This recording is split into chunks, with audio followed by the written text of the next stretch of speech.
हमारी आज की कहानी एक ऐसी बच्ची की है जिसकी आंखों में हजारों सवाल और दिल में एक गहरा जख्म है। वह वीरान जगहों पर खून में लथपथ खड़ी अपनी माँ को ढूंढ रही है। उसे सुपर पावर्स तो मिल गईं, लेकिन इन ताकतों ने उससे उसका बचपन छीन लिया। आज हम Korean movie the which part 2 की कंप्लीट एक्सप्लेनेशन करने जा रहे हैं।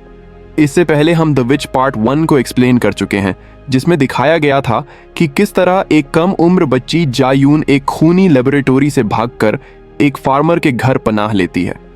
10 साल तक अपनी याददाश्त खोने का नाटक करने वाली यह लड़की असल में एक सुपर ह्यूमन थी, जिसका दिमाग आम इंसानों के मुकाबले में 1000 गुना ज्यादा तेज था। अगर आपने वह वीडियो अभी तक नहीं देखी तो उसका लिंक आपको डिस्क्रिप्शन और कमेंट बॉक्स में मिल जाएगा, ताकि इस वीडियो को देखने के बाद आप इस कहानी को बेहतर और मुकम्मल तौर पर समझ सकें।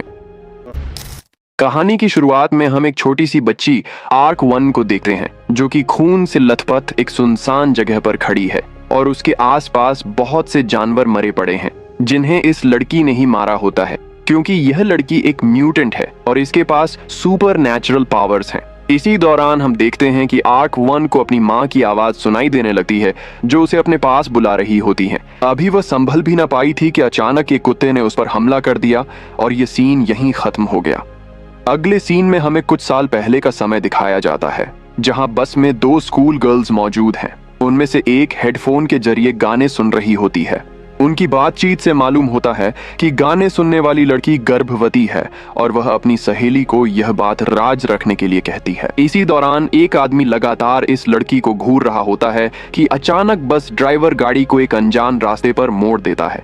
इसी दौरान कुछ नकाबपोश लोग बस में जहरीली गैस फैला देते हैं, जिससे इस गर्भवती लड़की समेत तमाम मुसाफिर बेहोश हो जाते हैं।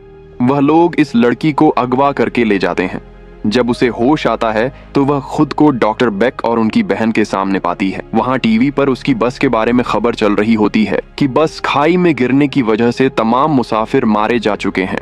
यह देखकर वह लड़की बहुत दुखी और सदमे में आ जाती है और फिर वह डॉक्टर बेक से अपने यहाँ होने की वजह पूछती है। साथ ही उन्हें बताती है कि वह प्रेग्नेंट है और इसी वजह से उसे जाने दिया जाए। इस पर डॉक्टर बेक उसे बताती हैं कि उन्हें पहले ही मालूम है कि वह मां बनने वाली है, वह भी एक नहीं बल्कि ट्विंस की, जिन्हें वह लोग अपने एक्सपेरिमेंट में इस्तेमाल करेंगे ताकि इस बच्ची के और क्लोन्स बनाए जा सकें।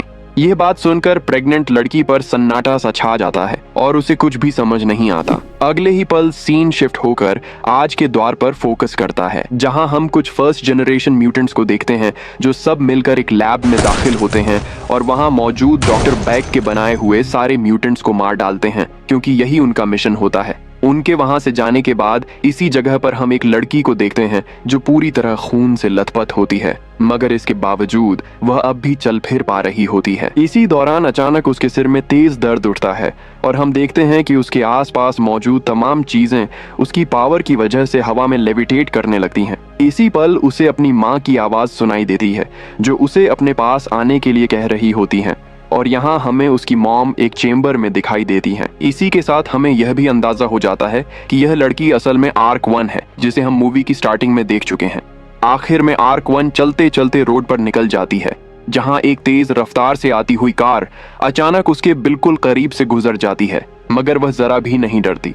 यह नजारा देखकर वह गाड़ी आगे जाकर रुक जाती है, फिर रिवर्स होकर वापस उनके पास आती है। इस कार के अंदर कई सारे लोग मौजूद होते हैं, जो देखने में पूरे गुंडे लग रहे होते हैं, और उन्हीं का बॉस योंगडू होता है। जब योंगडू आर्क 1 से इस बारे में पूछता है तो वह उसे कुछ भी नहीं बताती, जिस पर योंगडू आर्क 1 को किडनैप कर लेता है, क्योंकि वह क्योंग ही नाम की एक लड़की को किडनैप करके मारने के लिए ले जा रहा होता है। उसका मानना था कि अगर आर्क 1 ने उनकी नंबर प्लेट भी देख ली है तो वह उनके लिए मुसीबत बन सकती है। मगर इसी दौरान क्योंग ही योंगडू से आर्क 1 को छोड़ देने के लिए कहती है, क्योंकि इस बात में उसकी कोई भी गलती नहीं होती, लेकिन योंगडू उसकी एक भी नहीं सुनता। इसके बाद उसके आदमी आर्क 1 को परेशान करने के साथ साथ क्योंग ही को भी मारना शुरू कर देते हैं, जिस पर आर्क 1 अपनी शक्तियों का इस्तेमाल करते हुए उन सबको बहुत बेरहमी से मारती है। इसी दौरान उनकी गाड़ी का एक्सीडेंट हो जाता है, मगर आर्क 1 और क्योंग ही को कुछ भी नहीं होता। आर्क 1 योंगडू को भी मारने वाली होती है, मगर क्योंग ही उसे ऐसा करने से रोक लेती है,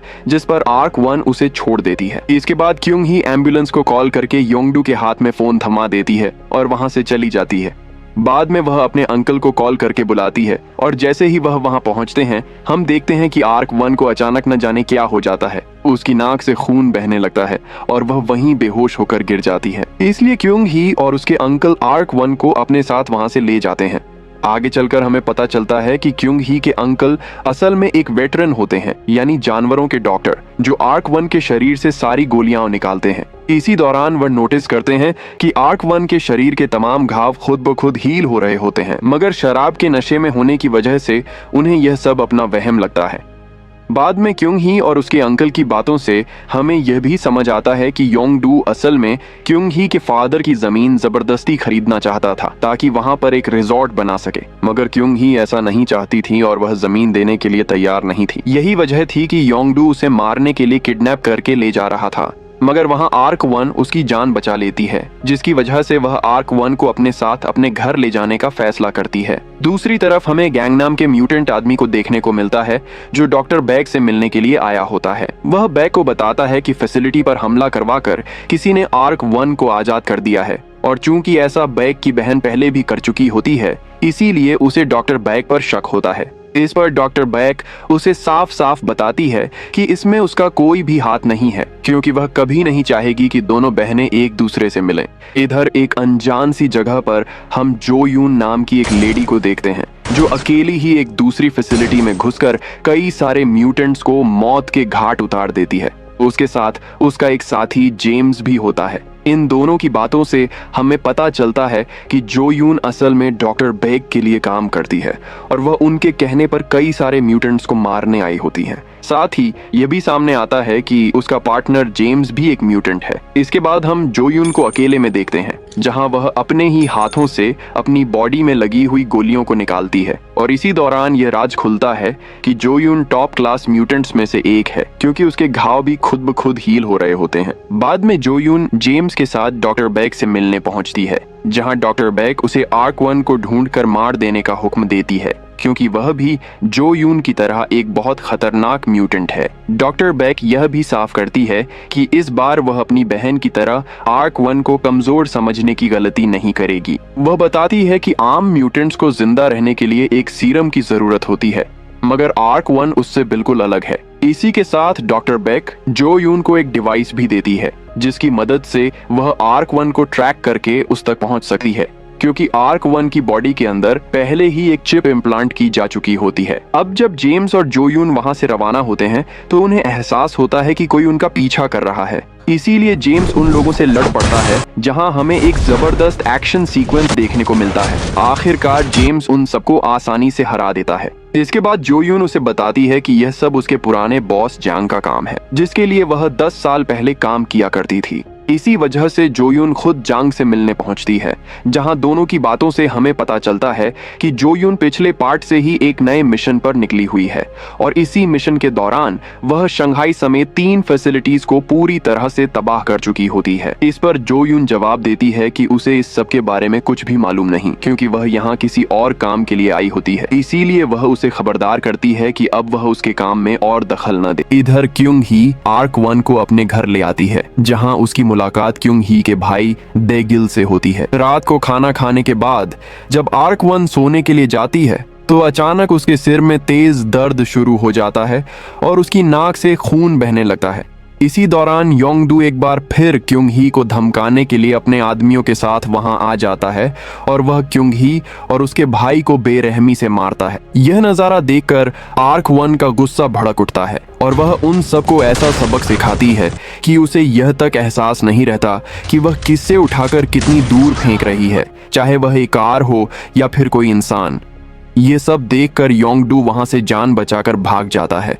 हालांकि अगले ही दिन योंगडू से मिलने के लिए खास म्यूटेंट्स का एक ग्रुप आता है। वह योंगडू से आर्क 1 के बारे में पूछते हैं, जिस पर योंगडू कहता है कि वह भी उन्हीं जैसा बनना चाहता है। इस पर उस ग्रुप की बॉस योंगडू को एक सीरम इंजेक्ट करती है और बदले में योंगडू आर्क 1 के बारे में सारी जानकारी दे देता है। दूसरी तरफ हमें क्योंग ही दिखाई जाती है, जो अपने अंकल से मिलकर वापस आ रही होती है। तभी जो यून और जेम्स उससे मिलने आते हैं। वह क्योंग ही को बताते हैं कि जिसे उसने अपने घर में पनाह दे रखी है वह असल में एक मॉन्स्टर है असल में एक ट्रैकर की मदद से जो यून आर्क 1 को पहले ही ढूंढ चुकी होती है। वह क्योंग ही को यह धमकी भी देती है कि अगर उसने उनका साथ नहीं दिया तो वह उसके भाई डेगिल को जान से मार देंगे। इसीलिए मजबूरी में क्योंग ही को उनकी बात माननी पड़ती है। जो यून का योजना ये होती है कि आज रात फायरवर्क्स शुरू होने से ठीक पहले क्योंग ही अपने भाई के साथ घर से बाहर निकल जाए और बाहर पहुंचकर उसे फोन करे, जिसके बाद वे आर्क 1 पर हमला करेंगे।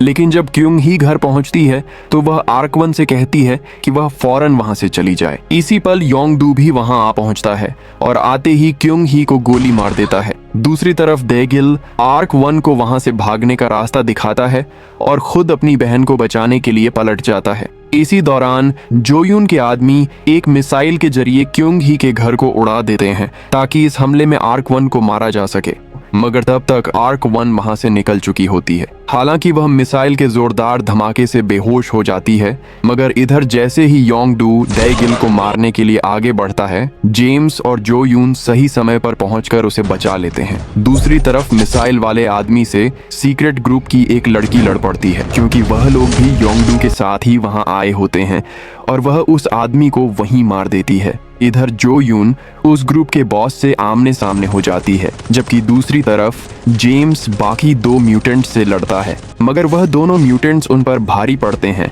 और जो यून और जेम्स को बहुत बेरहमी से मारते हैं। इस हालत में दोनों को देखकर यही लगता है कि शायद वे मारे जा चुके हों। इसी दौरान जब आर्क 1 को होश आता है तो वह क्योंग ही और डेगिल को देखने के लिए वापस आती है। यहाँ हम आर्क 1 की पावर को फुल पोटेंशियल में देखते हैं, क्योंकि वहां पहुंचते ही वह 3 म्यूटेंट्स में से 2 को अपनी सुपर पावर की मदद से बहुत ही भयानक मौत देती है। उसकी इस बेरहमी की वजह यह होती है कि क्योंग ही और डेगिल दोनों गोली लगने से अपनी जान गंवा चुके होते हैं।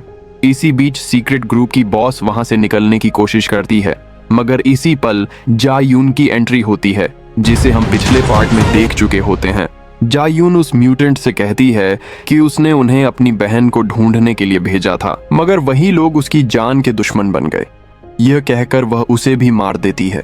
इसके बाद जायून रिवील करती है कि वह आर्क 1 को इसलिए ढूंढ रही थी क्योंकि वे दोनों सगी बहनें हैं। साथ ही वह यह भी बताती है कि आर्क 1 का साइकिक कनेक्शन उनकी मॉम से है, इसीलिए उन्हें हर हाल में अपनी मॉम तक पहुंचना होगा, जो इस वक्त एक लैब के चेंबर में कहीं कैद हैं। इसी के साथ जायून आर्क 1 को एक सीरम इंजेक्ट करती है और उसे अपने साथ ले जाती है। इधर डॉक्टर बैक को जैसे ही खबर मिलती है कि दोनों बहनें आपस में मिल चुकी हैं, वह समझ जाती है कि अब वे अपनी मॉम की तलाश में जरूर आएंगी, जिसके लिए वह पहले से ही पूरी तैयारी कर चुकी होती है। आखिर में मूवी के आखिरी सीन में हम देखते हैं कि जेम्स और जोयून अब भी जिंदा होते हैं।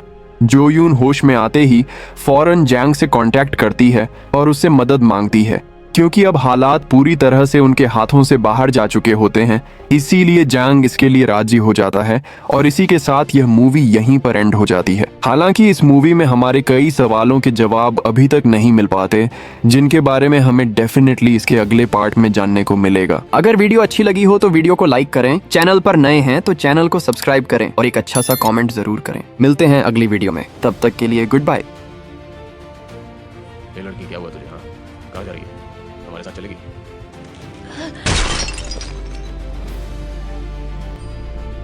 अब आ भी जाओ यार।